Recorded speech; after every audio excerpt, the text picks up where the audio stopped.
Hi everybody! We are serving new blends with the most creative minds in design and architecture. So let's find out what this episode has in store for us. Your ICED Macchiatos is serving.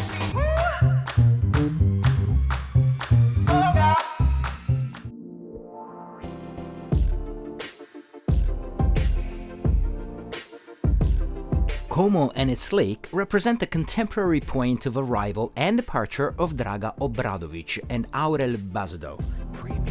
A point of arrival because this is where they opened their studio in 2007. Of restart because it is from Como that their collaboration officially starts. Different countries of origin, as well as very diverse characters and experiences that merge in a common project related to the design of furniture and objects with an artistic appeal. Unique pieces that feature a distinctive approach to materials and craftsmanship. The important collaborations with Baxter and Wall Deco highlight a subtlety and creativity that coexists with a recognizable personal style. An unstoppable growth that leads Draga and Aurel to design 3 proposals for the new 2020 collections of the top luxury brand Visionaire. Draga and Aurel are part of that small group of designers who always go beyond the logic of the design product to propose a product analyzed and developed with attention. It's not a small difference.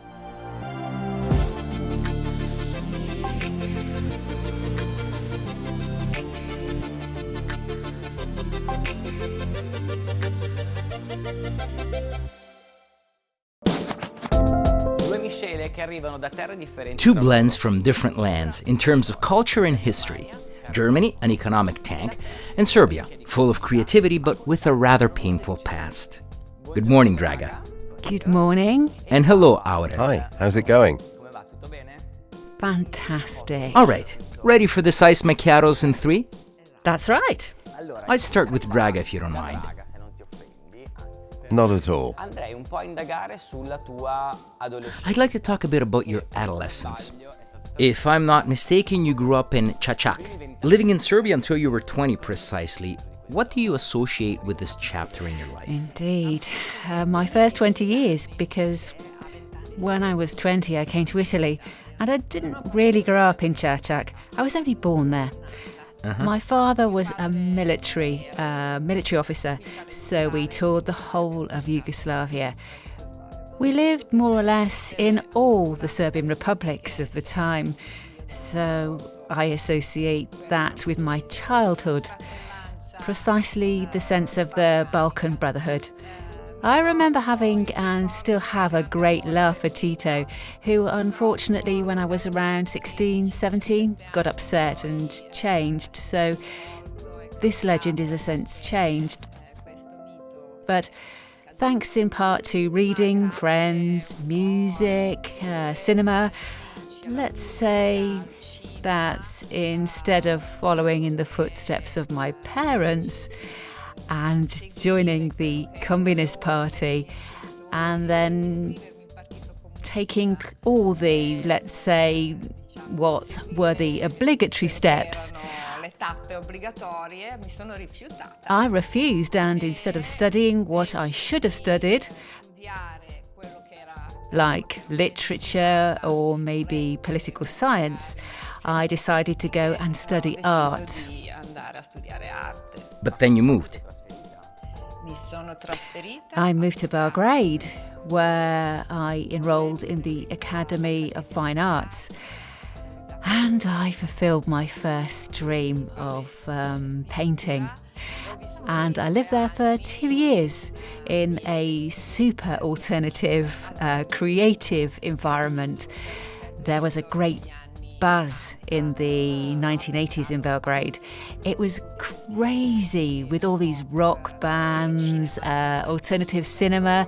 There was lots of excitement.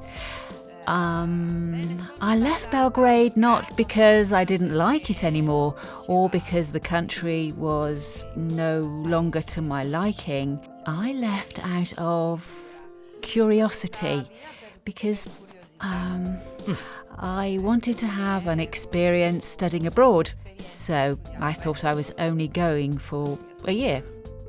Wow, what an adventure. How old were you? Let's say I was 18. I moved to Belgrade and stayed there until I was 20. All right, you And came then to at Italy. 20, and then with a good excuse from my parents, I came to Italy. I'm going. Instead, Aurel, let me try 3 words. Provo a darti 3 parole. Oba amaguar.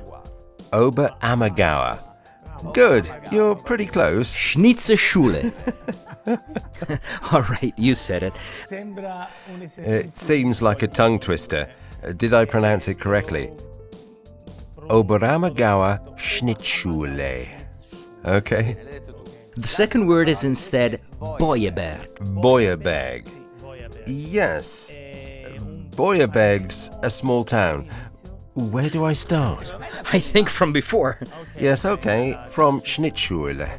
So Oberamagawa Schnittschule was the first time I expressed a desire to go in an artistic direction. And I must say, I'm not really very proud of this choice, which I never completed, because I wasn't accepted. It was a traditional school in a very small town south of Munich, where the Madonnas were carved for churches, etc. And it's not that I had a very Catholic inclination, and perhaps it was my father's idea to send me there.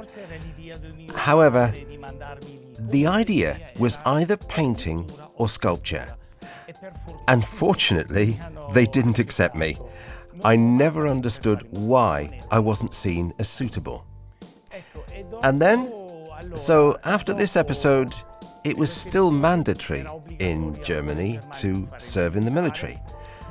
And after that, which was the worst period of my life, hands down, I decided to do a carpentry apprenticeship. Why? Because I've always loved to work with my hands. It was something. I liked the philosophical, abstract part, sanding for hours. I always saw something else on the surfaces. And really, for a simple and romantic reason. I wanted to do carpentry because I wanted to make boxes myself. I loved boxes. And that was the main reason why I chose carpentry. Then I chose to come to Italy because I loved the scent of the sea and the sound of swallows. These are my landmarks. Well, in fact, the rather curious thing is that both of you, just 2 years apart, at a certain point your paths crossed in Italy, indeed in Florence. L'uno dall'altro, a un certo punto le vostre strade si incrociano in Italia, anzi a Firenze, perché Draga arriva nel 1980. Because Draga came in 1986. No, 84. Okay. And why in Italy? No, in Italy you already told us, but why Florence? Let's say I wanted to study painting. Art. And wow, I was so impressed. I had gone on an interrail trip with a friend about 2 years before, where we'd visited a lot of countries, including some Italian cities. And I fell in love with Florence. So the possibilities were Venice, Rome, Florence, and wow, I said Florence. Also because Aurel would come after 2 years. He was already... Look, it's even crazier than that because we were both in Florence. We went to the same university, the same academy, but we didn't meet in Florence. Even when attending the same school, the sliding doors didn't open in Florence. I don't know how I never saw her. Well, Florence isn't that big. I don't think he was ready yet. My fault. But then, in 1986, at a certain point, you met this bold young Spaniard. I met him... No. It was basically an oil painting. A first and last copy I made when I was 16. I brought it as an entrance exam. Where? To the Academy of Fine Arts in Florence. And how did it go? How'd it go there? They accepted him. Don't tell me they rejected you again, because... This time they accepted him. Yes, the only problem was the language. But everything went well there. I actually came to Italy simply because it was a dream, after which I thought. I was so isolated, alone, and without any friends. So, at first deliberately, then involuntarily, I was a hermit.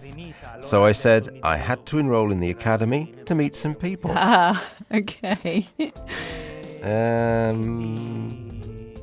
So your painting passed the test. Exactly. It was like a test of...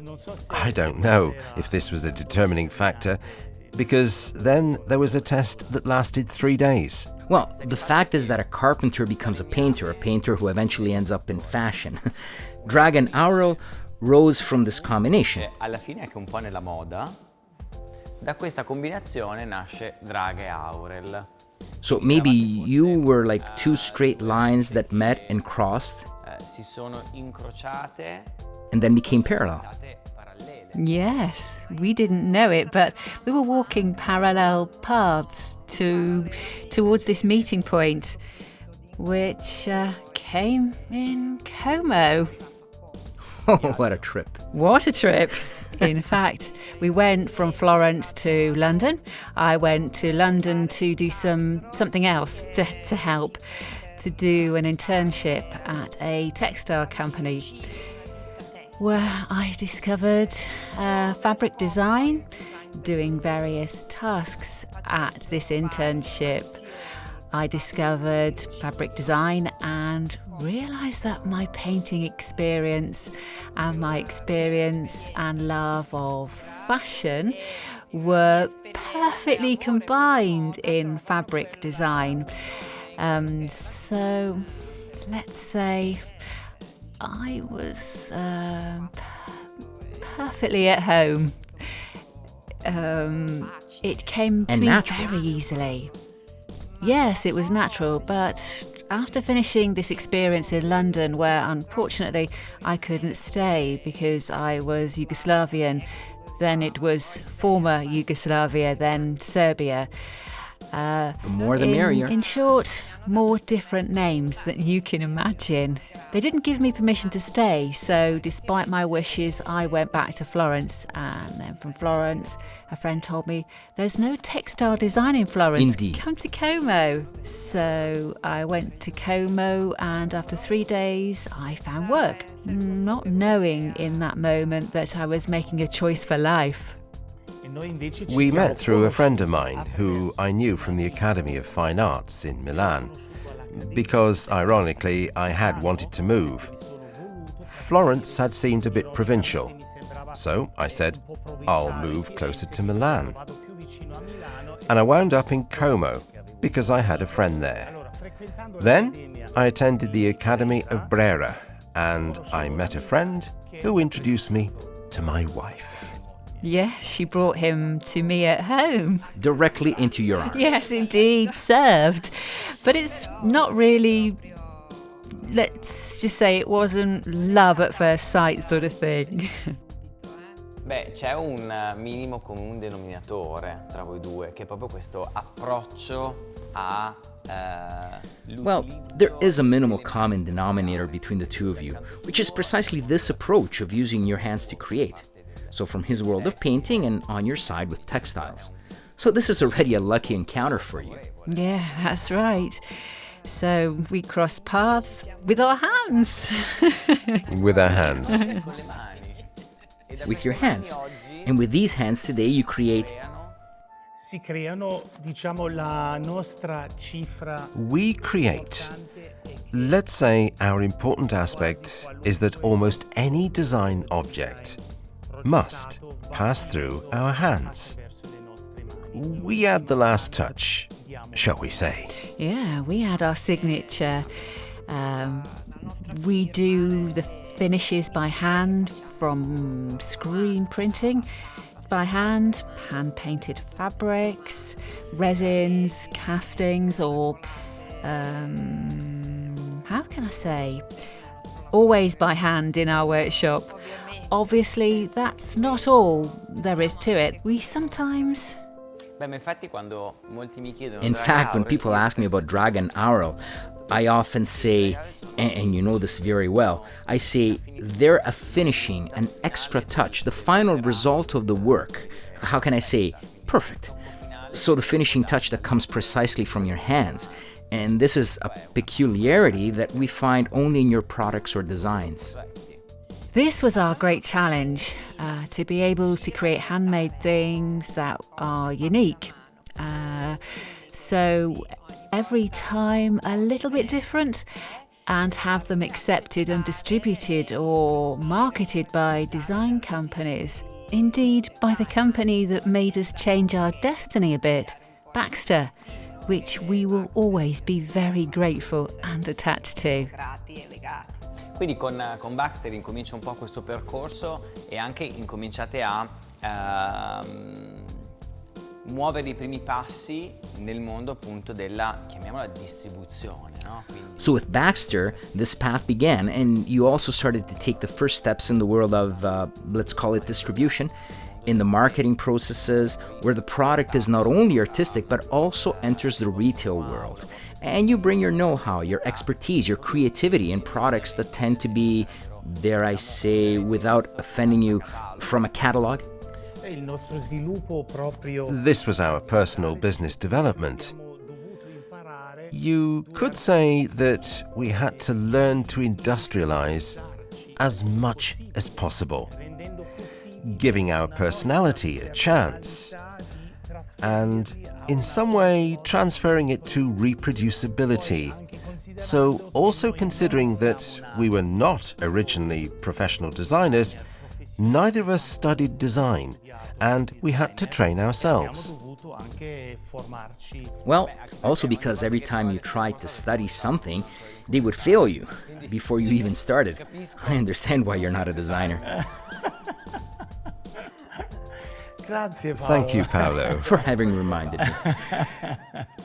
Facciamo così, visto che negli ICED Macchiatos ci piace anche un po' scoprire un po' più nell'intimo. Qui di solito I vostri colleghi e amici che hanno bevuto un ICED Macchiatos con noi e quindi Okay, so now, since at ICED Macchiatos we also like to learn a little more about you personally. Usually when your colleagues and friends who come here to share an ICED Macchiatos with us and they sit at this stool, we also talk a bit about music with them.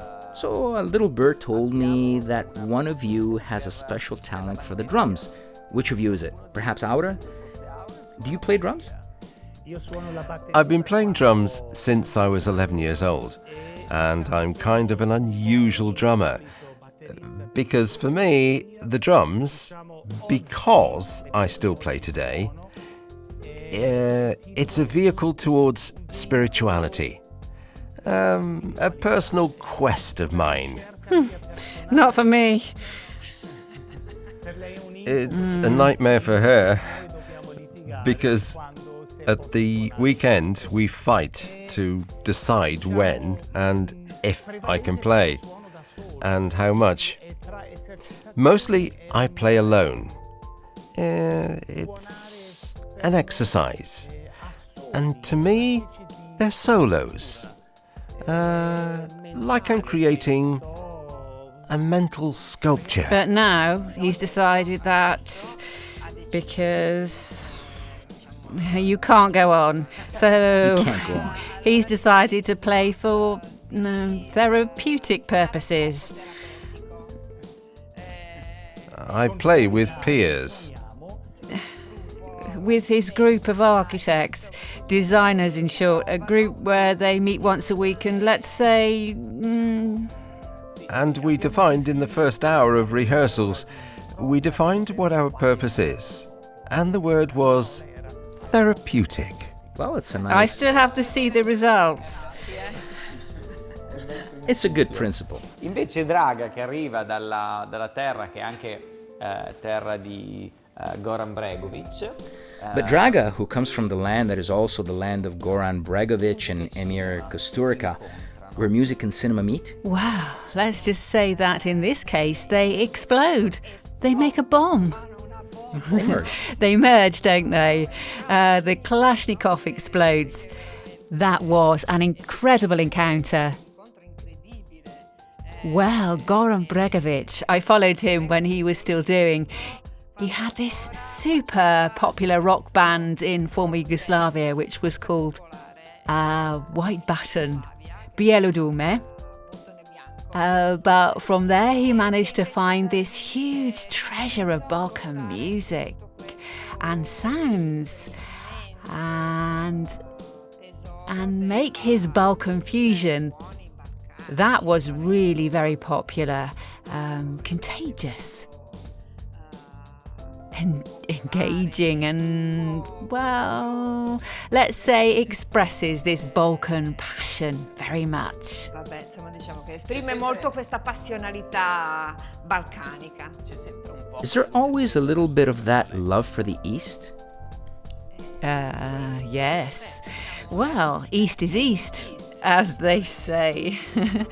There are characteristics that make those lands very special. Precisely that temperament and these very strong feelings. This spirit of no problem. We always resolve and get back up every time. Tenacity. And this is a bit what Balkan means. Beh, è giusto non perdere questo legame, ma soprattutto questa sintonia. This bond is good, but above all, this harmony with this artistic part, why not? Instead, speaking of Aurel, they say he's sometimes called the resin channel. Nice expression. La resina però è una materia che di solito... So, irony aside, resin is a material that we usually find, in fact we often find in your work. Do you feel so material? More material spiritual. The resin that I discovered at some point in our first period as two designers, I experimented with it a lot. It's like it was a precursor to my culture. Because for years, I brushed floors, walls, and various things, and it was never boring. It was almost a Zen exercise for me. Brushing, seeing random brushstrokes, I always saw figures, and it was never simply a flat wall. And to this day, I still use resin in various forms, also using wood stains. I've always liked the materiality of my paintings. Beh, non parti mai con l'idea di sapere già quale sarà il risultato. Well, you never start with the notion of knowing what the final result will be. You're motivated precisely by that, how can I say, by that energy that then draws from the spiritual principle precisely. I never start a painting with a precise idea. I always get carried away by a feeling, which can begin in a more formal or informal way. Sometimes I get carried away by colors, or sometimes even simply by the nature of the material. And then the other things take over. And then the battle on the canvas begins, you could say. Scendi in campo e poi... You go out on the pitch, and then who wins? The artist? It's a question of time. On average, I win, but not in the time I want. It's a question of time. In what sense? It depends. There are paintings that come in an instant, with a stroke of grace that come from nothing. And there are paintings that have really suffered, that take more time. Ci vuole più tempo. Vabbè, non è una produzione in serie, quindi la creatività a volte ha dei bilanciamenti temporali. Well, it's not a series production, so creativity sometimes has temporal and even humoral balances that then lead to the final development of the project. Draga, hai un passato, direi. Draga, on the other hand, has a past. I would say a long time designing fabrics for fashion. Then from fashion, she moved on to the techniques applied to these fabrics, and so from this knowledge of materials to furniture. Alle tecniche applicate a questi tessuti e quindi a questa conoscenza delle materie passiamo dai tessuti ai mobili. Come How do you remember this? Let's say this evolution, this passage that was a bit professional, but above all stylistic. Yes. The way I remember it, I designed fabrics. Let's say they, with a fury and a passion for 15 years. Designs for fabrics, being a designer of fabrics for both fashion and furniture. It was quite useful for me. Truly a great deal of productivity and a lot of satisfaction. I really felt completely accomplished, but after 15 years, at a certain point I felt, how can I say,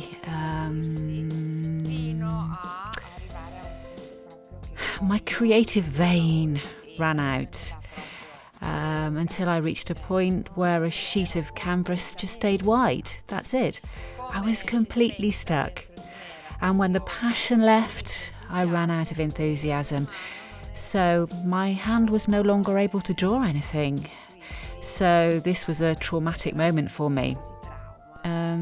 You should know, at the time we had our daughter who was about 3 years old, and we only paid 3 years of mortgage. He was teaching music, painting, and a pretty precarious job. And so I couldn't imagine at the time what we have today. I mean, I don't feel like I could do a, say, freelance job, let alone have a business or a studio or people working for me, you know, things like that. So that was really traumatic, a moment of suffering, 3 or 4 months of pure horror, empty. Disorientation, which then gives rise to a project. Starting precisely from creativity, because I thought, no creativity, I don't want this anymore. The white sheet, please, no.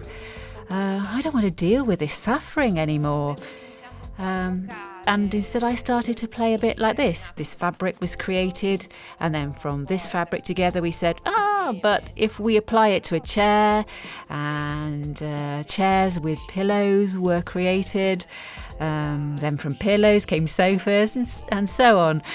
But always within the spirit of recovery, that really, how can I say,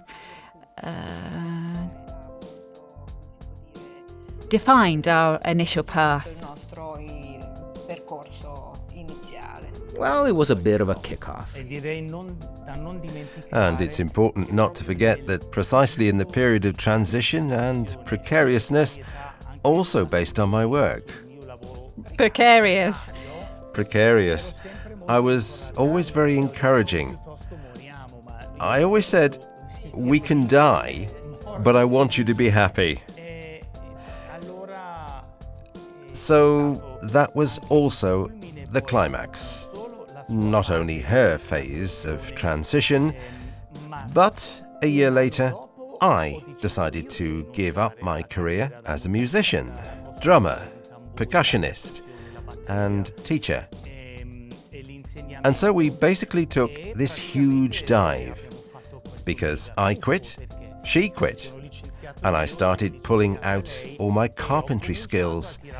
And then I was a restorer, and eventually upholsterer, and we made our first armchairs. Abbiamo venduto mezzo appartamento e con quei soldi We abbiamo- sold half the apartment and used the money to invest in our studio, in the studio that you came to visit us in. And then came the Transparency Matters project, if either of you can briefly tell me about it. Go ahead. Please. Let's say that after 10 years of work and learning at Baxter, we were like anthropologists. And so this path of ours became designers, and at the same time to cultivate our artistic peculiarity. After 10 years, last year we decided to summon all our energy and work on a project, make a capsule collection by Draga Aurel under the banner of our expert skills that we've acquired in these 10 years. Maestranze, diciamo, acquisite in questi 10 anni. Io che ho visto I pezzi è un po' I've seen the pieces. It's a bit the utmost expression of the synthesis, of the fusion of Draga and Aurel with their respective peculiarities. And so we have this family of products, which is very young, just a year old, where some other cousins arrive, some other evolutions, which, however, have given us the opportunity to resume this artistic expression, which is a little freer and less tied to the boundaries of the market of a more serial distribution. And it gives us the greatest opportunity to express ourselves, in one way or the other, in our strengths. We started as designers together, and I have dedicated the last 4 to 5 years practically full-time to painting, and also very naturally these two worlds have crossed. This battle, our daily coexistence of ours, our love, or in any case afterwards, there is also the dialogue between what is art and Aurel's work, and what is the subject of design that comes from me, which is a bit like we draw from the same source and then we express ourselves in different ways. But you can feel the bonds. And above all very naturally, because you have to understand that the paintings are decorative and work perfectly in our field. But they have not been created in a decorative design sort of way. And so I go my way, and things naturally go in a direction that always finds the perfect framework for the perfect layout. C'è una spontaneità. Permettetemi di dire che ogni ICED Macchiatos qui è molto diverso da quello There's a spontaneity, a naturalness. Let me say that every iced Macchiatos here is very different from the previous one. And it will certainly be the same for the future, but the iced Macchiatos with Draga and Aurel is definitely a melting pot that you could only dream of. So thank you for spending this time with me. Thank you. Thank you, Paolo, for this nice chat. I will definitely propose another iced Macchiatos so we can continue to move forward with the next transparency. Ice this time.